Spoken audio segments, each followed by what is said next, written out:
नमस्कार। ट्रेडिंग में एक ऐसा कॉन्सेप्ट है जो बहुत पावरफुल है पर उतना ही ट्रिकी भी। जी हाँ, हम बात कर रहे हैं ब्रेकआउट की। आज हम इसी ब्रेकआउट पर मास्टरी करने की कला को समझेंगे, बिल्कुल आसान भाषा में। तो सबसे बड़ा सवाल यही है, आखिर ज्यादातर ट्रेडर्स जाल में फंसते क्यों हैं? कभी सोचा है? इसका जवाब पता है कहाँ छिपा है? वो छिपा है प्राइस ब्रेकआउट के उस रोमांच और खतरे में।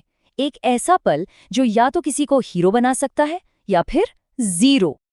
इसको ना एक दबे हुए स्प्रिंग की तरह सोचिए। एक असली ब्रेकआउट मतलब स्प्रिंग पूरी ताकत से खुल गया, जबरदस्त एनर्जी रिलीज हुई और एक नए ट्रेंड का सिग्नल मिल गया। लेकिन एक फेक आउट यानी एक झूठा ब्रेकआउट, वो एक धोखा है। स्प्रिंग थोड़ा सा खुलता है, ऐसा लगता है कि बस अब तो गया, और फिर धड़ाम से वापस। और इसी चक्कर में बेचारे ट्रेडर्स फंस जाते हैं। तो अब सवाल ये है कि इस धोखे से बचे कैसे? इसके लिए हमें बनना होगा एक जासूस, और हमारे पास हैं दो सबसे बड़े सुराग जिनसे हम असली और नकली का पता लगाएंगे। पहला है वॉल्यूम और दूसरा है प्राइस एक्शन। सबसे पहले बात करते हैं वॉल्यूम की। वॉल्यूम को आप मार्केट की चाल का पेट्रोल या फ्यूल मान सकते हैं।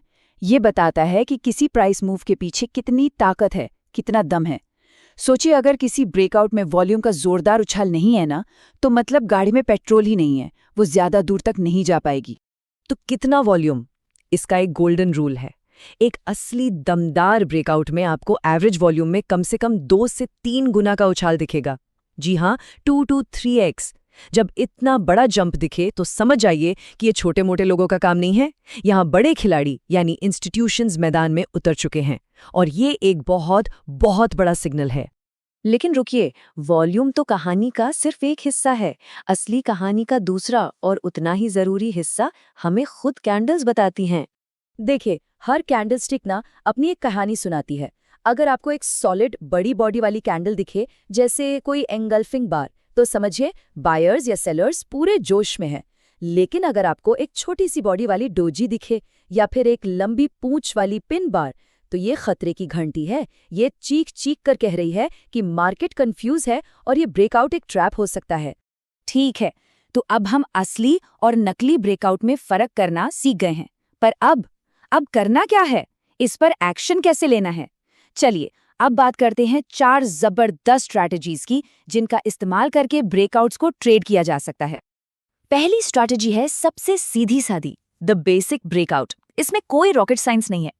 जैसे ही एक कैंडल हाई वॉल्यूम के साथ रेंज के बाहर क्लोज हो, एंट्री ली जाती है।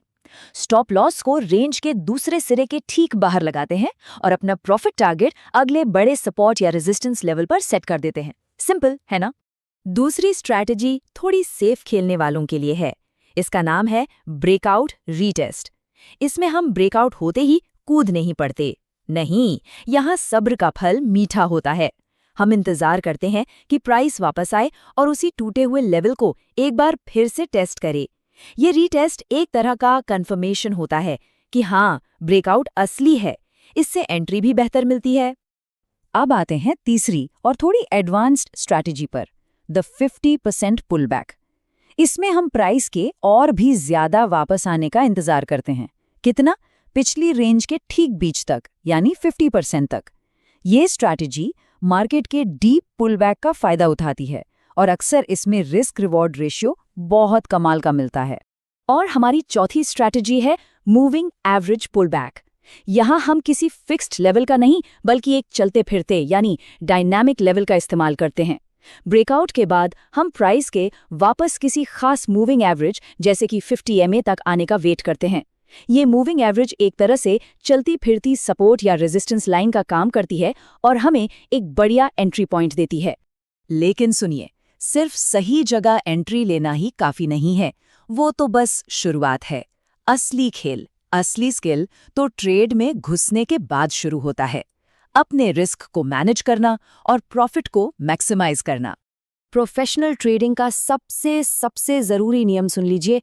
किसी भी एक ट्रेड पर अपनी पूरी कैपिटल का 1 से 2% से ज्यादा रिस्क कभी नहीं लेना। ये सिर्फ पैसा बचाने का नियम नहीं है, ये मार्केट में लंबे समय तक जिंदा रहने का नियम है। यही वो एक चीज है जो एक एमेचर और एक प्रोफेशनल ट्रेडर में फर्क पैदा करती है। और इसी से जुड़ा है एक बहुत ही जबरदस्त कोट। एक सफल ट्रेडर का लक्ष्य सबसे अच्छा ट्रेड लेना होता है। पैसा तो बस बाई प्रोडक्ट है। इसका मतलब क्या है? मतलब ये है कि पैसों के पीछे मत भागो। अपने प्लान को, अपने सिस्टम को डिसिप्लिन के साथ फॉलो करो, पैसा अपने आप आएगा। तो ठीक है, प्रॉफिट तो हो रहा है, पर उसे बचाएं कैसे?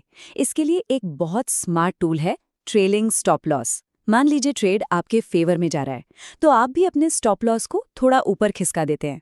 इससे क्या होता है, आपका कुछ प्रॉफिट तो लॉक हो गया, लेकिन ट्रेड को और ऊपर जाने की आज़ादी भी मिल गई। ये अपने मुनाफे पर ताला लगाने का एक बेहतरीन तरीका है। चलिए, अब थोड़ा लेवल अप करते हैं। अब तक जो हमने सीखा वो भी जरूरी था, पर अब हम वो सीखेंगे जो प्रोज को बाकियों से अलग करता है।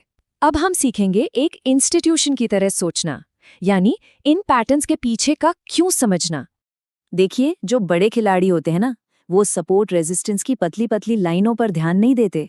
वो देखते हैं पूरे के पूरे जोन्स, सप्लाई और डिमांड जोन्स। ये चार्ट पर वो एरिया होते हैं जहां बड़े बड़े इंस्टीट्यूशंस ने अपने अनफिल्ड ऑर्डर्स के निशान छोड़े होते हैं। ये जोन एक चुंबक की तरह काम करते हैं, जो प्राइस को अपनी तरफ खींचते हैं। असली खेल यही होता है। इस फर्क को समझिए। जब कोई सपोर्ट लेवल टूटता है तो एक आम ट्रेडर सोचता है चलो शॉर्ट सेल करते हैं, लेकिन एक इंस्टीट्यूशन उसे एक मौके की तरह देखता है। वो उसे लिक्विडिटी स्वीप कहते हैं। वो जानते हैं कि यहाँ सबके स्टॉप लॉस हिट हुए हैं और यही खरीदने का सही मौका है। जब मार्केट साइडवेज चलता है तो हमें बोरियत होती है, लेकिन प्रोज जानते हैं कि पर्दे के पीछे माल जमा किया जा रहा है या बेचा जा रहा है। ये बिल्कुल शतरंज के खेल जैसा है और वो हमेशा हमसे 2 कदम आगे की सोचते हैं। तो आखिर में हम आपको एक सवाल के साथ छोड़कर जा रहे हैं। खुद से पूछिए, क्या आप सिर्फ चार्ट पर बने पैटर्न को ट्रेड कर रहे हैं, या उस पैटर्न के बनने के पीछे की वजह को समझकर ट्रेड कर रहे हैं? क्योंकि असली मास्टरी पैटर्न रटने में नहीं, बल्कि उसके पीछे का क्यों जानने में है। और यही वो सोच है जो आपको इस बाजार में भीड़ से अलग करेगी।